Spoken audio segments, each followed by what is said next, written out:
ഒരു special day ആണെന്ന്. കൂടെ പിറക്കാത്ത എല്ലാ കൂടപ്പിറപ്പുകൾക്കും ഹാപ്പി ബർത്ത്ഡേസ് ഡേ. നമുക്കെന്ത് ബർത്ത്ഡേസ് ഡേ അല്ലേ? ബ്രദർ ഇല്ലാത്ത നമ്മൾ ആരോടാണ് ബർത്ത്ഡേസ് ഡേ പറയേണ്ടത്? നിങ്ങളോട്. ഓക്കെ.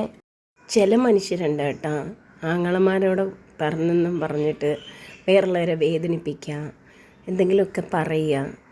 അങ്ങനെ ചില മനുഷ്യരെ ഞാൻ ഉൾപ്പെടുത്തിയതാണ് കേട്ടോ. എല്ലാവരെയും അല്ല, അതിലെൻ്റെ അനുഭവം കൂടെ ഒന്ന് ഷെയർ ചെയ്യുന്നേ ഉള്ളൂ.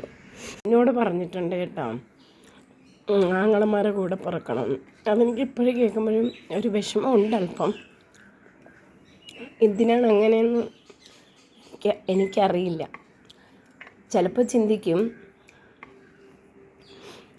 അത് ശരിയാണല്ലോ, ഈ ആങ്ങളമാരെ കൂടെ പിറന്നവർക്കൊക്കെയാണ് കുറച്ച് തൻ്റെ ഇടവും ബോൾഡായിട്ട് ഓരോ കാര്യങ്ങളും ചെയ്യാൻ പറ്റുക.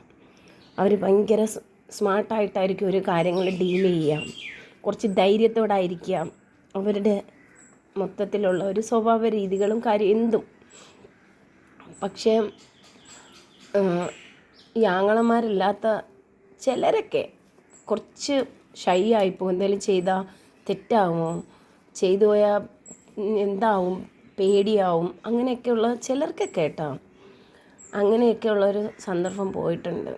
എന്ന് വെച്ചിട്ട് ആങ്ങളമാരെ കൂടെ പിറക്കാത്തത് പെങ്ങന്മാരുടെ ഒരു തെറ്റല്ല അല്ലേ? അത് ദൈവം അതിന് അങ്ങനെ ഒരു അവസരം തരാത്തതിൽ ആരുടെയും കുറ്റവുമല്ല. അതുകൊണ്ട് അങ്ങനെയൊക്കെ ആർക്കെങ്കിലും തോന്നുന്നു അങ്ങനെ പറയാൻ ഒരു മനുഷ്യരോട്, നീ ആങ്ങളമാരെ കൂടെ പിറക്കണം, കണ്ടാടി നീ ആങ്ങളമാരെ കൂടെ പിറക്കാഞ്ഞത് കണ്ടാ, എങ്ങനെയൊക്കെ കുറ്റപ്പെടുത്തുന്നവർ ഓർക്കണം. മേളിലൊരാളാണ് അതെങ്ങനെ വേണമെന്നും എങ്ങനെ ആയിരിക്കണമെന്ന് തീരുമാനിക്കുന്നത്. ചില കാര്യങ്ങളൊക്കെ നമ്മൾ അന്ന് കേട്ടതൊക്കെ വെച്ച് കരയാമെന്ന് പതിവ്. ഇപ്പം നമുക്ക് കുറച്ച് പക്വതയൊക്കെ വരുമ്പോൾ നമുക്കത് ഷെയർ ചെയ്യാൻ തോന്നി. അങ്ങനെ ഷെയർ ചെയ്യാൻ. ലോകത്തിലുള്ള എല്ലാവർക്കും ഹാപ്പി ബർത്ത്ഡേ.